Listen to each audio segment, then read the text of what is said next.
The city was a constellation of promises Leo Vance felt were never meant for him. From the window of his cramped, fourth-floor walk-up apartment, he watched the endless river of headlights on the boulevard below, each car a self-contained world of purpose and destination. His own world felt static, a pixelated cage illuminated by the cold, blue-white glow of his smartphone. By day, Leo was a ghost in a beige polo shirt, stocking shelves in the cavernous warehouse of a big-box electronics store. It was a job of mind-numbing repetition, a life measured in inventory counts and shrink-wrapped pallets.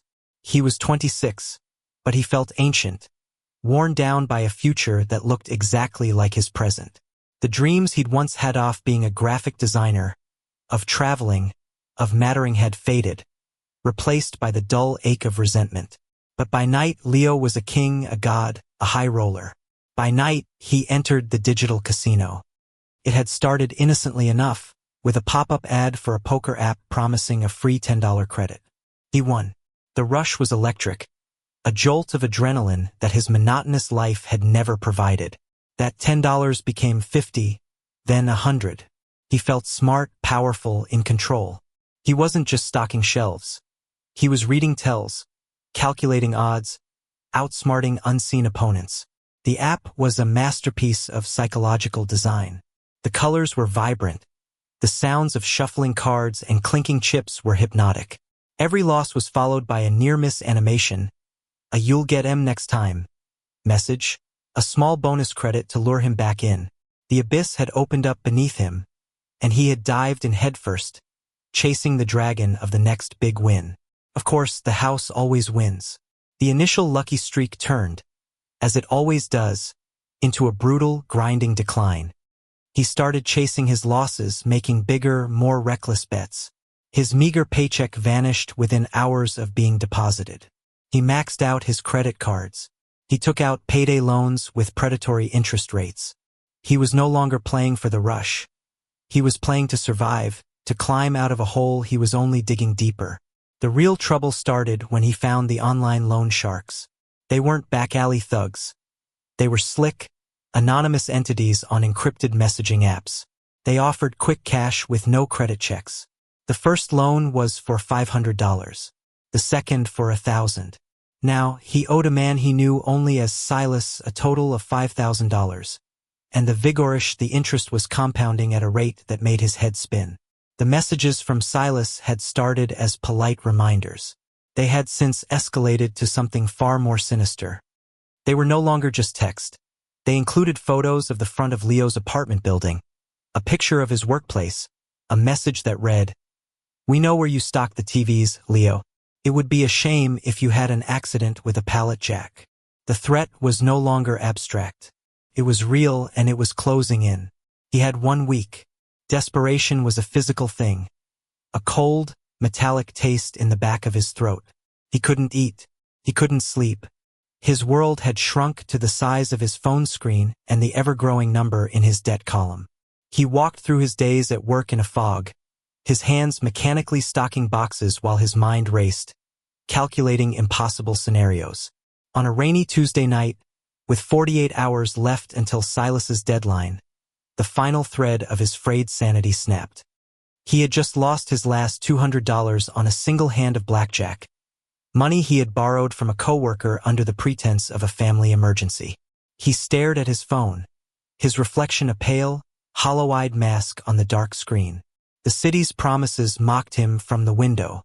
He needed a miracle, but he knew with a sudden, chilling clarity that miracles were for other people. He would have to make his own. The plan was not a plan at all, but a formless, ugly thought that began to crystallize out of the toxic sludge of his fear and self-loathing. Silas had told him he didn't care how he got the money. Sell a kidney. Sell your soul. Steal a car. Just get it. Steal a car. The words echoed in his mind. A car was worth a few thousand, at least. Enough to get Silas off his back, to buy him a few more weeks of life. But how? He couldn't hotwire a car. He didn't know the first thing about it. Then, a new thought, cold and sharp as a shard of glass, pierced through his panic. You don't have to steal an empty car. He put on a dark hoodie and a baseball cap, pulling the brim down low. From his kitchen drawer, he took a heavy, solid steel meat tenderizer. It felt unnaturally heavy in his hand, a cold, dense weight of purpose. He wrapped it in a dish towel and put it in the pocket of his hoodie. He left his own phone on his kitchen counter, a deliberate act of disconnection from his own life. He walked 10 blocks to a 24-hour convenience store and bought a cheap, untraceable burner phone, paying with the last of his cash. Standing under the flickering neon sign of the store, the rain plastering his hair to his forehead, he activated the burner phone and downloaded the city's most popular ride-hailing app. He created a new account with a fake name, John Smith, and a disposable email address. His finger hovered over the confirm ride button, his heart hammering against his ribs. This was the point of no return. A part of him screamed to stop, to go home, to face the consequences of his own stupid decisions. But the fear of Silas, a concrete and immediate terror, was greater than the abstract horror of what he was about to do. He pressed the button. The app chimed. "Your driver is on his way." Amir in a silver Toyota Camry. 5 minutes later, the car pulled up to the curb. It was immaculate, the silver paint gleaming under the streetlights. The door unlocked, and Leo slid into the back seat. The interior was as clean as the outside, with the faint, pleasant smell of a vanilla air freshener. A small, slightly faded photo of a smiling woman and a young girl was taped to the dashboard. The driver, Amir, turned his head slightly, his eyes meeting Leo's in the rearview mirror.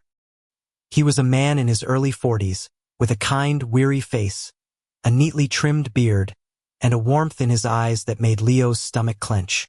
"Good evening, John," he said, his voice soft with a slight South Asian accent. "Where are we headed tonight?" Leo's own voice was a dry croak.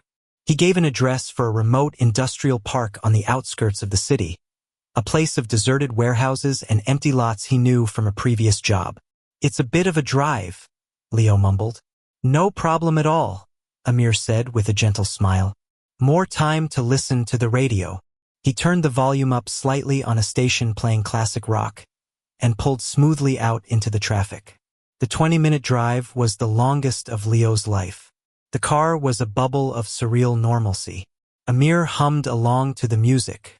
The windshield wipers kept a steady, hypnotic rhythm against the rain. Leo sat in the back, the cold, heavy weight of the meat tenderizer a cancerous lump in his pocket. He felt a profound sense of detachment, as if he were watching a movie. This wasn't real. He wasn't really here. He tried to see Amir not as a person, but as an obstacle, a means to an end. But it was impossible. He heard the driver take a call on his hands-free system. "Hi, John," he said, his voice softening. "Yes, I'm fine. Just one last ride. Then I'm coming home. I know, tell Lila I will read her a story when I get there. I love you too." He hung up, and Leo felt a wave of nausea so intense he thought he was going to be sick. A wife, a daughter named Lila. This man had a life, a home, people who loved him. And Leo was going to extinguish it all for $5,000 of debt he had accrued by chasing flashing lights on a screen. "We're almost there," Amir said, turning off the main road and onto a dark, unlit service street that led into the industrial park. "It's pretty quiet out here. Are you sure this is the right place?" "Just a little further," Leo rasped, his hand closing around the dish towel-wrapped tool in his pocket. His heart was a wild drum against his ribs. His vision narrowed. The sounds of the rain and the radio faded into a dull roar. Amir slowed the car, looking for an address that didn't exist. "I don't see any numbers here," he began. That's when Leo moved. He lunged forward, his left arm wrapping around Amir's neck, pulling his head back against the headrest. With his right hand, he brought the meat tenderizer out. There was no rage in the act, no passion. It was a cold, brutal, mechanical motion. He struck once, twice, 3 times with a sickening, wet thud. Amir made a choked, gargling sound. His body went rigid, then limp. The car, no longer under his control, drifted slowly and came to a stop against a chain-link fence. Silence. The only sound was the radio, still playing a cheerful rock anthem, and the soft patter of the rain on the roof. Leo's breath came in ragged, panicked gasps. He let go, and Amir's body slumped forward against the steering wheel, the horn blaring for a single, horrifying second before falling silent. Leo scrambled out of the back and into the driver's seat, his hands shaking so violently he could barely open the door. He didn't look at the man beside him. He couldn't. He pushed Amir's body over into the passenger seat, the warm, sticky feel of blood on his hands sending a jolt of revulsion through him. He put the car in drive and pulled away from the fence, his movements clumsy and jerky. He drove for what felt like an eternity, with no destination in mind, the body of the kind-faced man slumped beside him. He finally found what he was looking for. A dense patch of woods off a service road, miles from the industrial park. He dragged Amir's body from the car, his feet slipping in the wet mud. He pulled him deep into the trees, leaving him among the wet leaves and the indifferent darkness. He took the man's wallet and phone, tossing them into a storm drain miles later. As he drove the silver Camry back towards the city, the vanilla air freshener mingling with the coppery smell of blood, the full, crushing weight of his actions descended upon him. He had not just stolen a car. He had erased a life. He had orphaned a child. He had done it for nothing more than a gambling debt. The digital abyss had finally demanded a real-world sacrifice, and he had paid it in another man's blood. The king of the digital casino was now just a terrified, blood-soaked boy, driving a dead man's car through the rain. The first 24 hours after the murder were a blur of adrenaline and raw, animal panic. Leo Vance, a man whose greatest life challenge had been dealing with a difficult customer, was now a killer. The fact of it was so monumental, so absolute, that his mind couldn't fully grasp it. He operated on a kind of numb autopilot, driven by the singular, primal need to cover his tracks. He drove the silver Camry to a 24-hour car wash, the kind with high-pressure self-service wands. Under the harsh, buzzing fluorescent lights, surrounded by the late-night quiet, he scrubbed at the interior of the car with a frantic, obsessive energy. He focused on the passenger side, blasting the bloodstains on the seat and floor mats, but the more he scrubbed, the more he seemed to spread a faint, pinkish-brown residue. The coppery smell clung to the upholstery, a stubborn ghost that refused to be exorcised. He threw the floor mats into a dumpster miles away. He used a whole bottle of bleach on the seat, leaving a pale, discolored patch that was almost as conspicuous as the stain it was meant to hide. His next task was to get rid of the car. Selling it for parts was his best option. He knew from his days working a temp job at a garage that there were chop shops that operated in the city's industrial underbelly, places that didn't ask questions. Through a series of coded inquiries on a fringe internet forum, he made contact with a man who called himself Jigsaw. They met in the pre-dawn hours in the parking lot of a derelict shopping mall. Jigsaw was a wiry man with nervous, darting eyes and grease permanently embedded in the lines of his hands. He walked around the Camry, his gaze missing nothing. He noted the clean, almost new condition of the car, and then he noted the bleached-out patch on the passenger seat. He looked at Leo, a shrewd, knowing glint in his eye. "Gonna cost you," Jigsaw said, his voice a low rasp. "A car this clean with a story I don't want to know? The price goes down. 2,000. Cash. Take it or leave it. 2,000. A man's life, a family destroyed, a soul corrupted, all for $2,000. Leo felt a surge of bitter, helpless rage, but he swallowed it. He was in no position to bargain. He took the munya-thick wad of crumpled 20s and 50s and walked away, not looking back as Jigsaw got into the Camry and drove it into the darkness, to be dismembered and vanish, piece by piece. He met Silas in a grimy back-alley bar. He handed over the $2,000. Silas counted it, his expression one of bored contempt. "You're still short, Leo," he said, tucking the money into his jacket. "This covers the principal. You still owe me the vig. I'll give you another month. But the clock is ticking." There was no relief. The existential threat had been downgraded, but it was still there. And now it was compounded by a new, far more terrifying fear. The fear of being caught. That fear began to manifest in the quiet moments. Back in his apartment, the silence was deafening.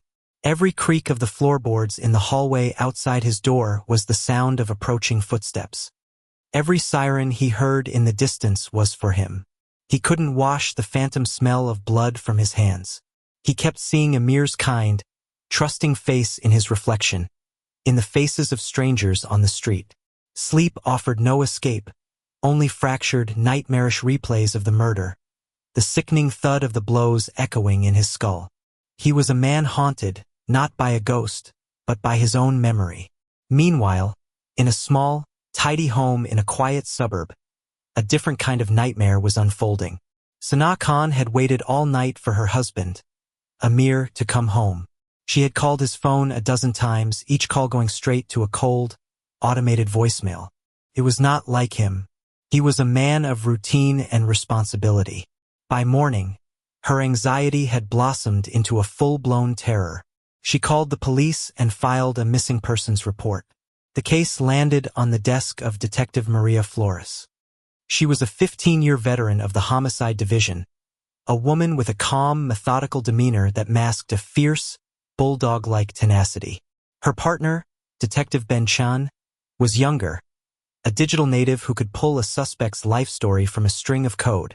Their first stop was the Khan residence. They found Sana in a state of shock, her eyes red-rimmed and vacant. Her young daughter, Lila, sat beside her, drawing a picture of her family, a silent, unknowing witness to her mother's crumbling world. Flores spoke to Sana with a gentle, practiced empathy, gathering the details of Amir's last night. "He was a good man," Sana whispered, clutching a framed photo of her husband. "He worked so hard for us. He was an architect in Pakistan. Here, he drove. He never complained. He just wanted to give Lila a good life." Flores felt the familiar, heavy weight of a senseless tragedy settle in her chest.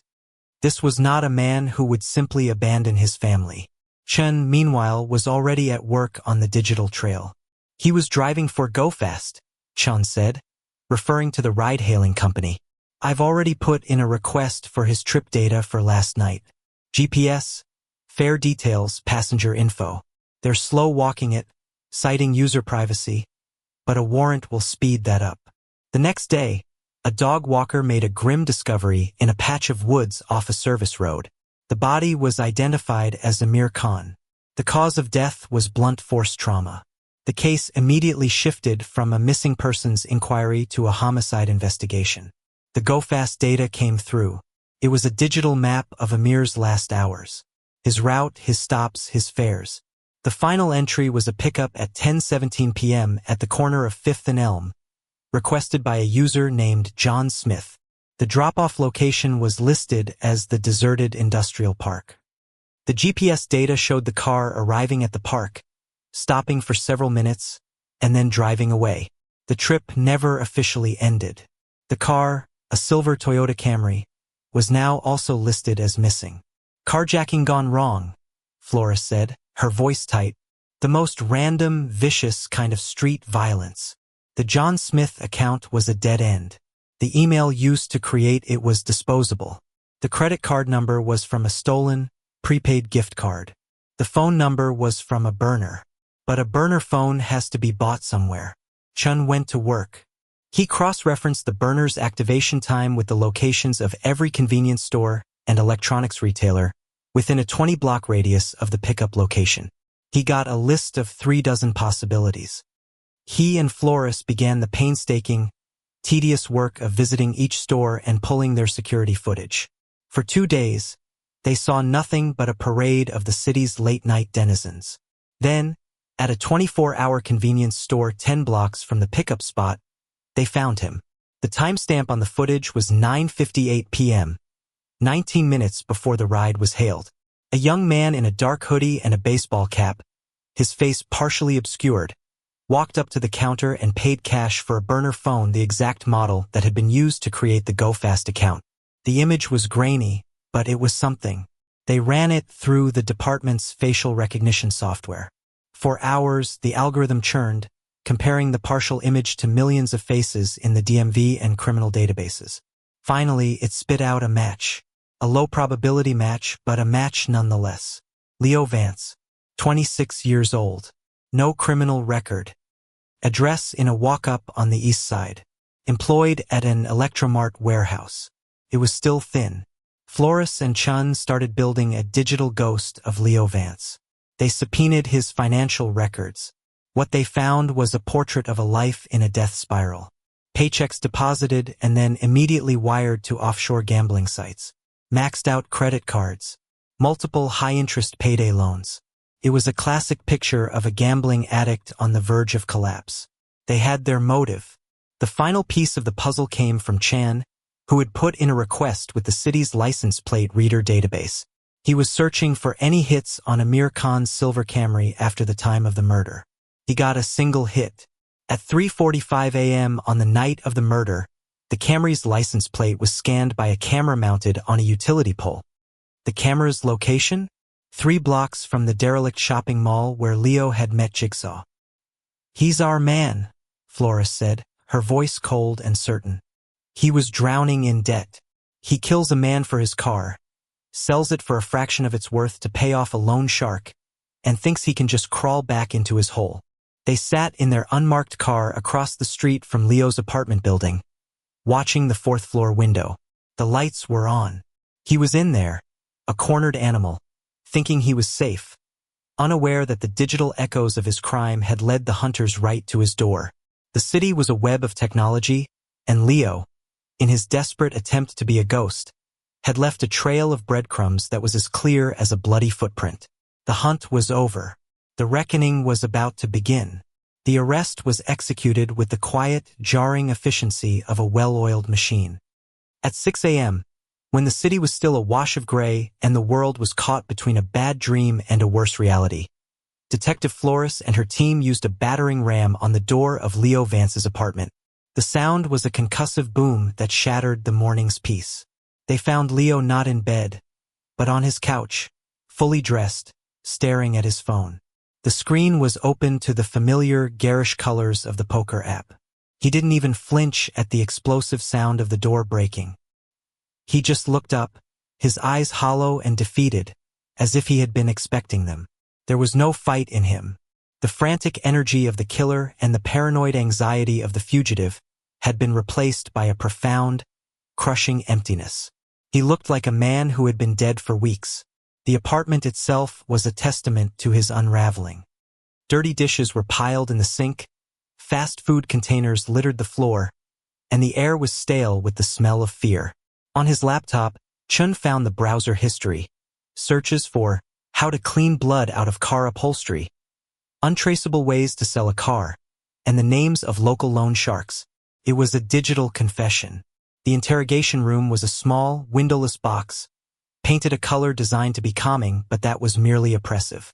Leo sat at the metal table, his hands cuffed in front of him. He was a small, diminished figure, swallowed by the silence of the room. Detective Flores entered, holding a single, thin folder. She sat down opposite him, her movements deliberate, her gaze steady. She didn't start with accusations. She started with a photograph. She slid it across the table. It was the photo from Amir's dashboard, of his smiling wife and daughter. "Her name is Lila," Flores said, her voice quiet but carrying an immense weight. "She's 5 years old. She asks her mom every night when her daddy is coming home to read her a story. What should her mom tell her, Leo?" Leo stared at the photo, and for the first time since his arrest, a flicker of something genuine, agonizing human emotion broke through his numb facade. His lower lip began to tremble. A single tear traced a path down his pale cheek. He didn't speak. He just shook his head, a slow, pathetic gesture of negation. "We know everything, Leo," Flores continued, her tone even, not accusatory, just factual. "We know about the gambling apps. We know about the debt. We know about Silas. We have you on camera buying the burner phone. We have the GoFast data that puts you in Amir's car on the way to the industrial park. We tracked the car to the mall where you sold it. We even talked to your friend, Jigsaw. He was very cooperative once we explained the penalties for accessory to murder." She laid it all out, piece by piece, a methodical deconstruction of his crime, an unraveling of his pathetic attempt at secrecy. With each new fact, Leo seemed to shrink further into himself, his shoulders slumping, his head bowing low. "This wasn't some master plan," Flora said, leaning forward slightly. "You're not a hardened criminal. You were scared. You were in over your head. You made a terrible, stupid decision. I know that. But a good man is dead because of it. A family is destroyed. And the only thing you can do now, the only thing, is tell us why." That was the word that broke him. The confession, when it came, was not a defiant roar or a cunning fabrication. It was a pathetic, choked whisper. It was the story of a weak man, a man who felt cheated by life and had sought solace in the false promises of a digital casino. He blamed the app, the algorithms designed to keep him hooked. He blamed his dead-end job. He blamed the loan shark. He constructed a narrative in which he was the victim, a man pushed to the edge by forces beyond his control. "I didn't want to," he sobbed, the words tumbling out between ragged breaths. "I just needed the money. I saw the picture on his dashboard. He was talking to his wife. I just panicked. I hit him. I didn't mean to kill him." Flores listened, her expression unreadable. She had heard it all before. The excuses, the self-pity, the abdication of responsibility. In her 15 years, she had learned that the most terrifying murderers weren't the cackling, demonic figures from the movies. They were the weak ones. The ones who killed out of convenience, who would snuff out a life to avoid facing the consequences of their own failings. Leo Vance hadn't killed Amir Khan out of rage or hatred. He had killed him because it was, in that moment, the path of least resistance.